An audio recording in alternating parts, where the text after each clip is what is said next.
Hello and welcome to another Constance in Isolation video, because I obviously was coping far too well with having to be isolated and living at home. The universe has decided to add a power cut to my situation as well. So the power went out this morning just as I'd finished hand sewing something, and then I was going to machine the cuffs onto it. I was going to give it a press. I was going to curl my hair. So I got the iron just turned on, and my iron's semi-industrial, so it takes a little while to heat up, and I just plugged my hair curlers in. Oh, and now we've got glorious sunshine, which means my solar power radio would be working, but I've just turned it off. Anyway, so rather than stop what I was doing or find some more hand sewing, I thought, well, I've got these little machines. I can't lift it up because it's actually clamped to the table. They're called Essex sewing machines. I think they were made in the 1940s and 1950s, possibly earlier than that as well, but the ones I've got, looking at the instruction manuals, were definitely made in the 1940s. They were made in Colchester in Essex, coincidentally, somewhere I used to live. And they're really cute. This one, which is a little hand crank machine, I do have one exactly the same as this that's been converted to run on electricity with a little treadle, but that was something I think they also sold separately to convert them. But this one's a little hand machine, and it doesn't have a bobbin. There's a little mechanism down here that actually creates a chain stitch, very much like early 19th century sewing machines. I think there's a dress in Janet Arnold that's sewn with a chain stitch. It's in Janet Arnold's Patterns of Fashion. It's the 1860 or maybe 1870 bustle dress, the stripy blue and white one, and all of that sewn together with a chain stitch. So this machine means I could actually make some Victorian clothes and sew them in the style that they were originally made, which is quite exciting. But for now, I'm going to finish my blouse. So I threaded the sewing machine following the instructions because I couldn't work out how to do it on my own. I think I've got it right. It runs through here, down here, into the needle, and as I said, to the little, and then you place you lift the needle, lift the foot, make sure the thread is running between the teeth of the foot, and pull the thread out behind you. Lay your little bit of fabric on the table, put the foot down. I've found that I'm sewing with both my fingers either side of it because it's so small. I can do that to sort of steady it and keep the fabric flat, and I must remember each time to turn the wheel away from me. So let's go. Straight away I need to take a pin out. So because it just makes a little chain stitch, there's no going backwards or going forwards. Yes, it is actually stitching. So you have to be quite particular in leaving a trailing thread when you get to the end of your sewing, because otherwise if you just cut the thread and let it go, the chain stitch would all unravel and everything you've stitched wouldn't last. Although I have just thought that a friend of mine who made all of her children's clothes, a friend of mine while growing up, so she's from my mum's really, made all of her children's clothes on a hand crank sewing machine for years, and she used to lift the foot, lift the needle like this, and turn around and then sew back the way she came because her machine didn't go backwards. I think her children were teenagers by the time she bought a sewing machine that went back the other way, and she stopped having to do that. Yes, that's just a little aside. So I've done my little seam. I'm actually going back the other way again to really lock what I've done, because this is a blouse that I'm going to wear. If this is a blouse I'm going to put through the washing machine, I know how my clothes wear out anyway.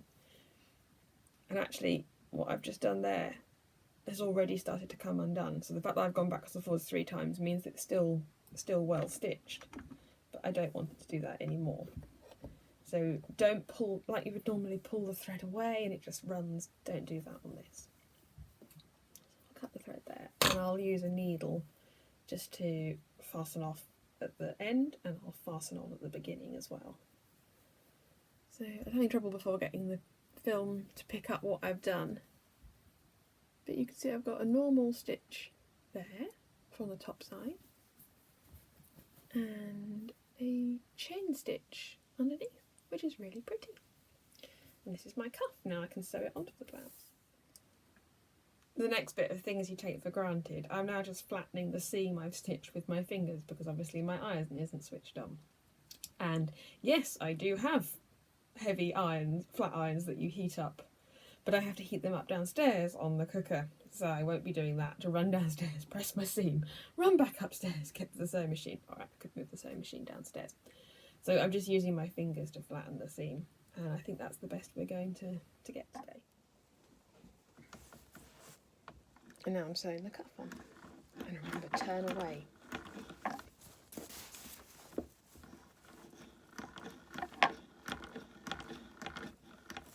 So the hardest bit is remembering to stop and take the pins out and keep any sort of rhythm going.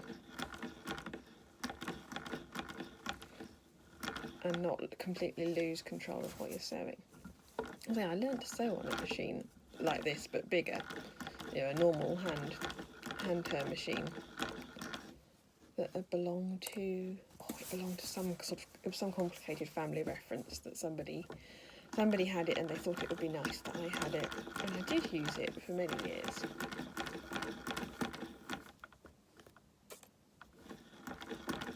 It's funny when you think about that again, you know, we talk about in the past how material possessions were so much more expensive, so you had to, you know, whereas now we have such throwaway items. You know, if we want a new, unless we're someone who sews regularly, you can go and buy an iron for £5 in a supermarket that'll last you for probably a year. You can go and buy a new kettle at a value range, whereas for my grandparents, my partner's parents, because they were nearer the age of my grandparents, these items were big things you had to save up for and buy. And then I look back at my own childhood and go, oh yeah, I learnt to sew on a sewing machine that was a hand-turn one from the turn of the 20th century because my aunt, a great aunt, thought it would be a nice thing for me to have. We didn't buy a sewing machine for me to use. I used her one because I wanted to sew. My grandma, who taught me a lot of sewing, was still using a Jones sewing machine from the 1950s. She didn't buy a new sewing machine. She carried on using the one that she probably had in her early years of her marriage. So I do realise that things have changed even in my life. Purchase. I know you don't necessarily buy a child a sewing machine because she's a little bit interested in sewing, because, well, she might get bored of it and change her mind and leave it lying around. Much better to use an old one that belonged to somebody else.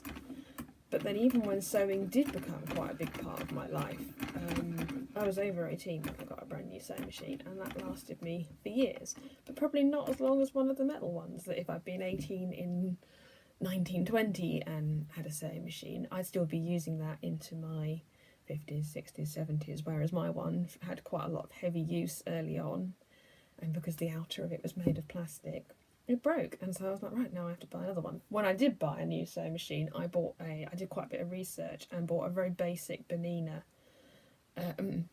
because the external sides of it are still made from metal, the working parts are still metal, most of it is replaceable, and, you know, I will have it for a very long time, and I have had it for quite a few years now, and I will carry on using it for a great many more years. So do, if you're going to buy yourself something, do buy something that lasts, if you possibly can, or even better, make something old work, like I am today.